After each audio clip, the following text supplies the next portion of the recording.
Siz necha marta hozir tayyor emasman, raqobatchilar kuchliroq yoki men bunga loyiq emasman deb tenderga kirishdan voz kechgansiz. Biznesdagi eng katta dushmaningiz bu raqobatchilar emas, balki o'zingizning ichingizdagi qo'rquv. Keling, bugun samozvan sindromi degan niqobni yechib tashlaymiz va davlat xaridlarida nega aynan siz yutishingiz kerakligini isbotlaymiz. Bugungi videoda biz davlat xaridlaridagi eng katta to'siqni, psixologik to'siqni parchalab tashlaymiz. Agar siz o'zingizni men hali tayyor emasman deb o'ylab tenderlardan qochib yurgan bo'lsangiz, bu video aynan siz uchun. Aytganday, hozir obuna bo'lib qo'yishni va like bosishni ham unutmang. Davom etamiz. Samozvan sindromi nima va u biznesda qanday ishlaydi? Samozvan sindromi bu o'zingizni aldamchi deb his qilish. Tenderni yutdingizmi? Ichingizdan omad keldi deb o'ylaysiz. Shartnomani topshirdingizmi? Boshqalar ham eplardi deysiz. Bu o'z mehnatingizni qadrsizlantirish.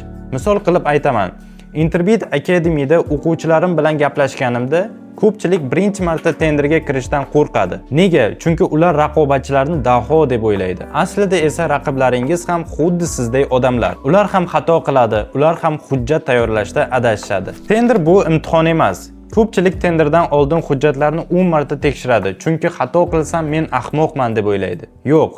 Tender bu matematika va reglament psixologiya emas. Agar hujjatda xato qilsangiz, bu sizning biznesmen sifatida yaroqsizligingizni anglatmaydi. Bu shunchaki texnik kamchilik. Buni to'g'rilasa bo'ladi. Samozvan sindromiga chalingan tadbirkor esa har bir rad etilgan tenderni o'ziga qilingan hujum sifatida qabul qiladi. Masalan, mening faoliyatimda ham shunday bo'lgan. 7 milliardlik Xalq ta'lim vazirligining tenderni oddiygina kadastr hujjatini qo'ymaganligim sababli yutqizganman. Ana endi sindromni yengishning 4 ta amaliy qadami haqida gaplashamiz. Birinchisi bu haqiqatni yozish, ya'ni analiz. Tenderda yutqizdingizmi? Sababini tahlil qiling. Menga yetmadi emas, texnik spetsifikatsiyada xato qildim deb yozing. Ikkinchisi bu kichik g'alabalar. Ya'ni elektron do'konlardan boshlang. Katta loyihadan boshlash shart emas. Kichik shartnomalarni elektron magazindan yopib, reyting va ishonchni to'plang. Uchinchidan taqqoslashni to'xtatish.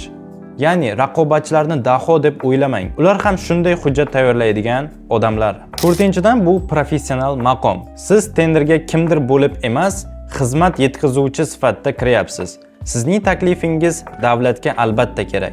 Biznesda mo'jiza kutmang. Hammasi tizimli ishlaydi. Samozvan sindromi sizni to'xtatib turibdimi?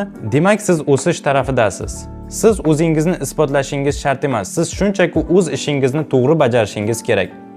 Hozir videoni yoping-da navbatdagi tenderni ochib, hujjatlarni tayyorlashni boshlang. Chunki natija faqat harakatdan keladi. Sizga hamma imkoniyat bor. Faqat o'zingizga bo'lgan ishonchsizlikni olib tashlashingiz kerak. Agar tenderlarda qiziqsangiz, ammo ishtirok etishni bilmasangiz, sizni 22-iyunda ochiladigan yangi onlayn kursimizga taklif qilamiz. Biz bilan bog'lanish uchun quyidagi raqamlarga qo'ng'iroq qiling yoki kommentariyaga o'z nomeringizni qoldiring.